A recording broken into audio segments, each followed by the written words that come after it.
Dans cette vidéo, nous allons voir comment utiliser WinTask pour créer un script de mesure de temps de réponse.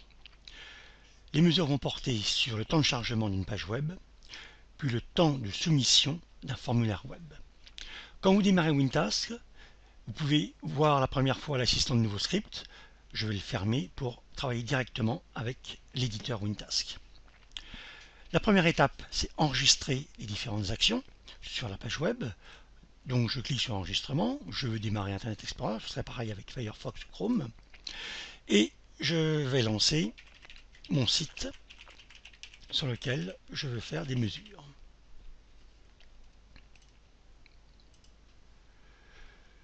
Je voudrais savoir en combien de temps ma page formulaire se charge, donc je clique sur formulaire.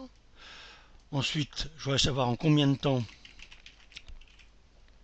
la soumission de ce formulaire se fait. Donc d'abord je le remplis. Je clique sur envoyer. Je clique sur ici et pour revenir au tout début, je ferme le navigateur. Le script avec les différentes actions a été généré. Donc démarrer le navigateur, attendre que la page démonstration WinTask soit bien là avant de cliquer sur formulaire. Et justement, je vais mesurer en combien de temps la page formulaire s'affiche une fois que j'ai cliqué sur formulaire. Je vais donc utiliser les instructions WinTask de mesure de temps de réponse.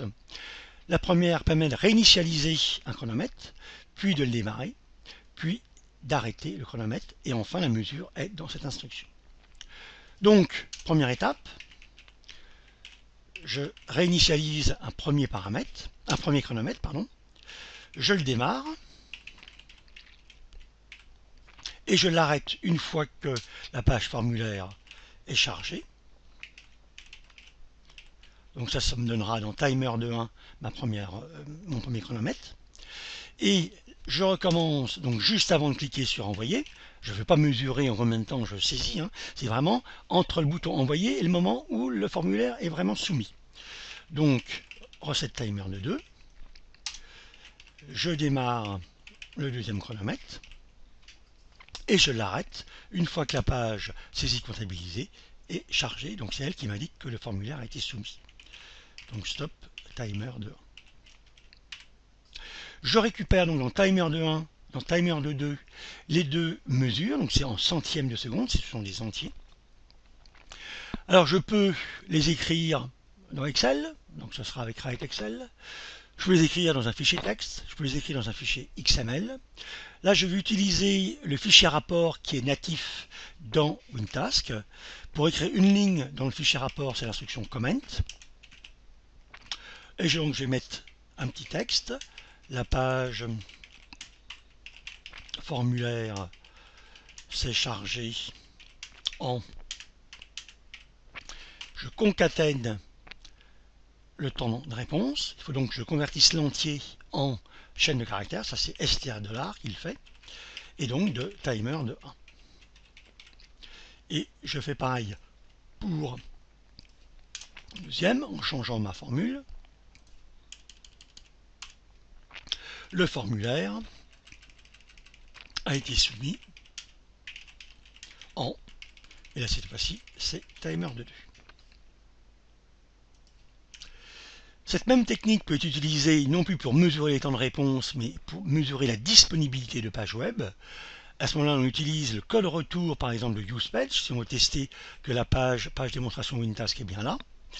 Si le code retour est à 0, ça signifie que la page est bien chargée et est présente, est affichée.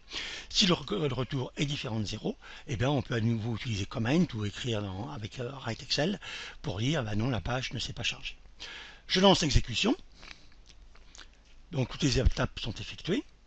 À la fin, le navigateur est fermé. Et si maintenant j'ouvre mon fichier rapport, il me met les phrases. La page formulaire s'est chargée en 52 centièmes de seconde et le formulaire a été soumis en 106 centièmes de seconde.